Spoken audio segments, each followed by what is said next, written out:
আসসালামু আলাইকুম friends, welcome back in my channel. আপনারা যারা বাধ্য বিয়ে গল্পের জন্য ওয়েট করতেছিলেন, সেই গল্পটি চলে এসেছে। এটি হলো এই গল্পের ফার্স্ট অংশ, মানে যে পার্টটা দিতেছি ওই পার্টের এটি ফার্স্ট অংশ। দ্বিতীয় অংশ কালকে আসবে, লেখক বলে দিয়েছে। তাই আপনারা উপভোগ করেন গল্পটিকে। আর যারা আমাদের দ্বিতীয় চ্যানেলটি সাবস্ক্রাইব করেননি আর আমাদের নতুন গল্প আদরণী দেখেন নাই, তারা জলদি করে ভিডিওতে চাপ দিয়ে মানে সেকেন্ড চ্যানেলে গিয়ে আদরিণী গল্পটা দেখতে পারেন। রাত গভীর হয়ে এসেছে, প্রায় 3টা বাজতে আসলো ঘড়ির কাঁটায়। বাইরের দমকা বাতাসের শব্দ ভেতরে ঢুকছে না জানালার ফাঁক দিয়ে। ঘরটা শান্ত, কেবল কিছু কিছু দূরের দূরের গাড়ির শব্দ ভেসে আসছে, কিন্তু নাফিসার ঘুম আসছে না। সে গভীর নিঃশ্বাস নিলেও মন শান্ত হচ্ছে না। চোখ খুলেই নাফিসা লক্ষ্য করল, সাইমান গভীর ঘুমে ঘুমিয়ে আছে, নিখুঁতভাবে পর্যবেক্ষণ করতে থাকলো তার হালাল পুরুষকে। নারী ঘুমের মধ্যে একদম নিষ্পাপ বাচ্চাদের মতো লাগছে। শ্যামলা বর্ণ হওয়ায় আরো বেশি সুন্দর লাগে। যা খোঁচা খোঁচা দাড়ির মাঝখানে ফাঁকা ঠোঁটের দিকে তাকায় নাফিসা, সেদিকে তাকিয়ে একটা ডুব দিল। তারপর ধীরে ধীরে মানের দিকে এগিয়ে গেল। সে হাতের আঙ্গুলগুলো দিয়ে সাইমানের চুলের ভিতর দিয়ে আস্তে আস্তে বুলিয়ে দিল। তার স্পর্শে সাইমানের ঘুম ভেঙে না যাওয়ায় নাফিসা নিজেই হাসতে হাসতে থেমে গেল। নাফিসা কিছুক্ষণ বেশ শুধু তাকিয়ে রইল। তার হৃদয় জোরে জোরে ধুকধুক করছে। শেষে সে সাইমনের ঠোঁটের উপরে হালকা চুমু দিল, তারপর নিজের স্বামী স্ত্রীকে নিজেই অবাক হলো। চুমুর পর সাইমান কিছুক্ষণ নাফিসার দিকে অচেতন চোখে তাকালো। নাফিসা এবার ভয় পেয়ে গেল, কিন্তু তারপর আবার গভীর ঘুমে চলে গেল সাইমান। সেটা দেখে নাফিসা মুচকি হাসি, কিন্তু হঠাৎ অপ্রত্যাশিতভাবে নাফিসার গা অস্বস্তিতে ভরে গেল। হঠাৎ বমি লাগার অনুভূতি। সে দৌড় দিল, ওয়াক ওয়াক। বমির শব্দে সাইমানের ঘুম ভেঙে গেল। চোখ খোলার সঙ্গে সঙ্গে সে দেখতে পেল নাফিসা দৌড়াচ্ছে, ওয়াশরুমের দিকে ছুটছে। সে দ্রুত উঠে পড়ল, ঘুম ভেঙে মাথা এখনো ঝিমঝিম করছে, কিন্তু ওয়াশরুমের দিকে নাফিসার পিছনে ছুটল। বউ ঠিক আছে, সাইমান তড়িঘড়ি বলল, হাতে হাত ধরে নাফিসাকে ধরে রাখল। নাফিসা বমি করল, গা কাঁপছে। সাইমান ধীরে ধীরে নাফিসাকে ফ্রেশ করিয়ে নিল, পানি দিয়ে মুখ ও হাত পরিষ্কার করাল। তারপর নুক্তা মান নাফিসাকে কোলে তুলে নিল। ঘরের ভিতরে হাঁটতে হাঁটতে নাফিসা বলল, আমি বেকুনিতে যাব। এখানে ভালো লাগছে না, ঘুম আসছে না। সাইমান মাথা নেড়ে সম্মতি দিল। ঠিক আছে বউ, বেলকনিতেই বসি। নাফিসাকে কোলে নিয়েই সাইমান বেকুনায় গিয়ে দোলার ওপর বসল। বাইরের রাতের হাওয়া তাদের চারপাশে ছড়িয়ে আছে, চাঁদ হালকা আলো ফেলছে। নাফিসা ধীরে ধীরে তার মাথা সাইমানের কাঁধে রেখে নিঃশ্বাস নিয়েছে। সাইমান মৃদু হাসি দিল, তারপর আঙ্গুলগুলো দিয়ে নাফিসার চুলের ভিতর ঢুকে হালকা ম্যাসাজ করতে লাগলো। নাফিসার চোখ অর্ধখোলা, অর্ধবন্ধ। তার নিঃশ্বাস ধীরে ধীরে ভারী হয়ে আসছে। শীতল রাতের বাতাস আর সাইমানের কোমল স্পর্শ মিলিয়ে সার শরীরে শান্তি নেমে আসছে। নাফিসা হাত তুলে সাইমানের ঘাড়ে জড়িয়ে ধরল। বেলকনির দোলায় বসে থাকতে থাকতে নাফিসার চোখ হঠাৎ পাশের দিকটায় চলে গেল। অন্ধকারের ভেতরেও স্পষ্ট দেখা যাচ্ছে পাশের বাগানটা।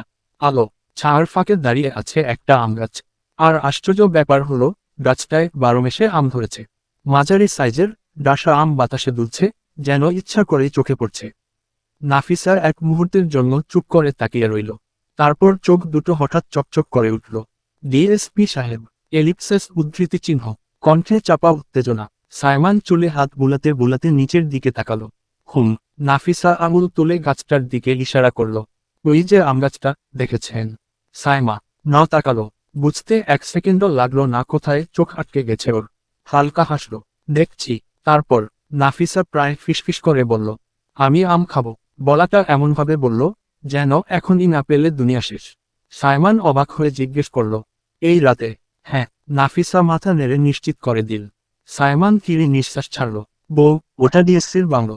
ওখান থেকে এত রাতে আম নেওয়া সম্ভব না। কাল সকালে আমি নিজেই কিনে নিয়ে এসে দেব। নাফিসার মুখটা মুহূর্তেই বদলে গেল। না, এখনই খাবো। সাইমান এবার একটু শক্ত গলায় বলল, এখন না, শোনো, রাত অনেক। তুমি অসুস্থ ছিলে একটু আগে। নাফিসা ঠোঁট বিকিয়ে ফেলল। আম খাবো মানে খাবো। সাইমান ভ্রু কুঁচকে তাকালো। স্টপ। না। নাফিসার গলা উঁচু করল, কাল না, এখন। সাইমান এবার একটু ধমকের সুরে বলল, এইসব বেয়াদবি করো না। রাত 3টা বাজে, চুপচাপ বসো। এই ধমকটাই কাল হলো। নাফিসার চোখ ভিজে উঠল, ঠোঁট কাঁপতে শুরু করলো, মুখটা ফিরিয়ে নিল। সব সময় না বলো, আমি একটু আম চাইছি, তাতেই। কথা শেষ হলো না, গলা ধরে চুপচাপ কাঁদতে লাগলো।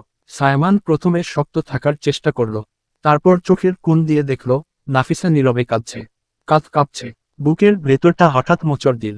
নাফিসা তো বয়সের তুলনা যথেষ্ট ম্যাচিওর মেয়ে, এত বাচ্চার মতো করে না। তারপর মাথায় আসলো সব প্রেগনেন্সির সাইড ইফেক্ট। সে লম্বা করে শ্বাস নিল। আহ, এই মেয়েটা। কয়েক সেকেন্ড চুপ করে রইল, তারপর হাল ছেড়ে দিল। আচ্ছা, সে বলল ধীরে, চলো। নাফিসা হঠাৎ থেমে গেল। কোথায়? সাইমান অসহায়ের মতো তাকালো। আম চুরি করতে।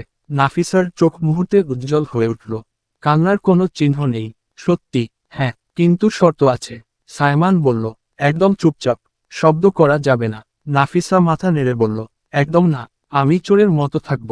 দুজন ধীরে ধীরে বেলকনি থেকে নামল।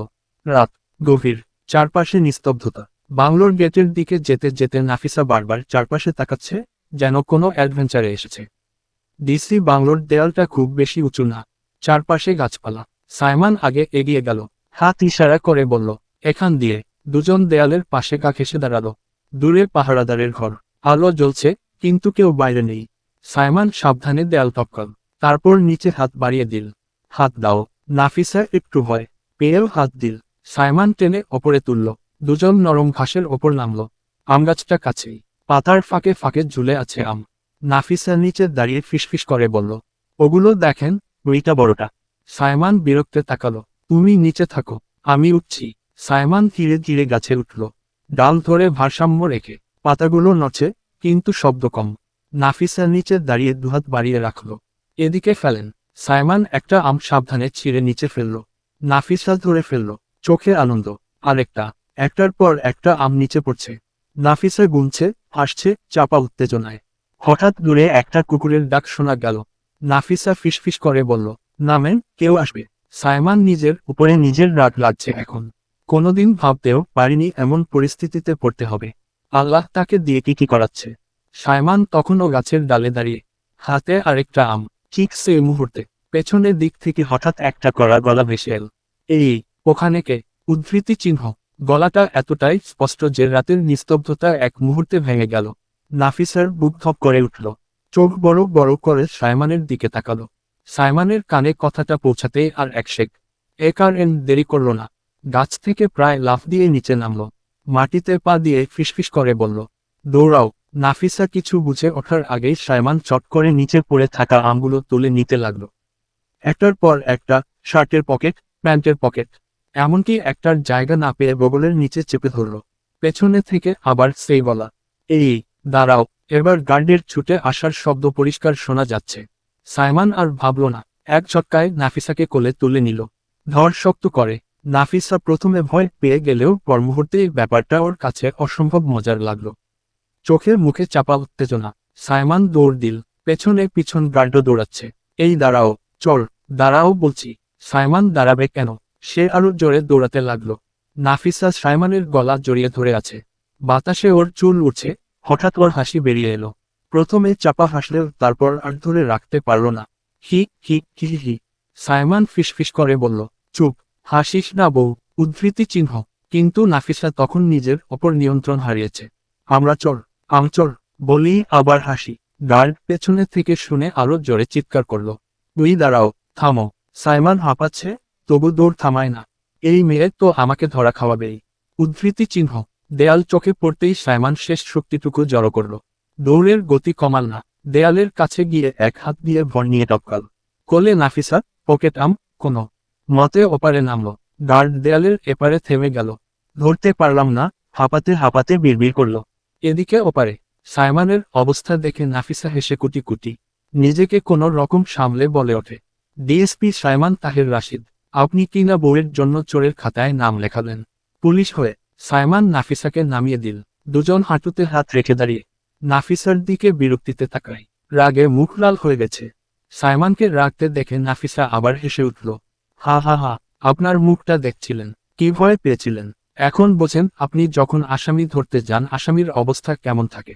উদ্ধৃতি চিহ্ন। সাইমান হাঁপাতে হাঁপাতে তাকালো। ভয়?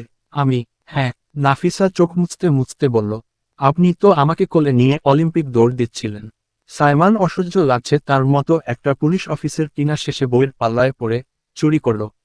এদিকে নাফিসা আজ মনে হচ্ছে পুরাই উন্মাদ হয়ে গেছে সে সাইমনের পকেটের দিকে হাত বাড়াল। আম দাও। সাইমন একটা আম বের করে দিল। এই নাও, জীবনের সবচেয়ে বিপজ্জনক আম। নাফিসা আমটা হাতে নিয়ে আদর করে বলল, এই আমের জন্যই আপনি চোর হলেন। সাইমন চোখ ছোট করে তাকালো। শুধু চোর না, আজ গার্ডের চোখে আমি কুখ্যাত আমচোর। নাফিসা একটা আম হাতে নিয়ে উঁচুতে তুলে বলল, জীবনের সেরা আম। সাইমন মাথা নেড়ে বলল, জীবনের সবচেয়ে ঝামেলার বউ। নাফিসার মুখটা চুপসে গেল। তারপর হঠাৎ গম্ভীর মুখ করে বলল, কিন্তু খুব মজা হয়েছে।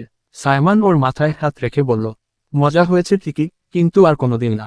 নাফিসা চোখ টিপে বলল, আগামীবার কাঁঠাল হলে। সাইমন হাল ছেড়ে দিল। এই বউ আমাকে একদিন নিশ্চিত জেলে পাঠাবে।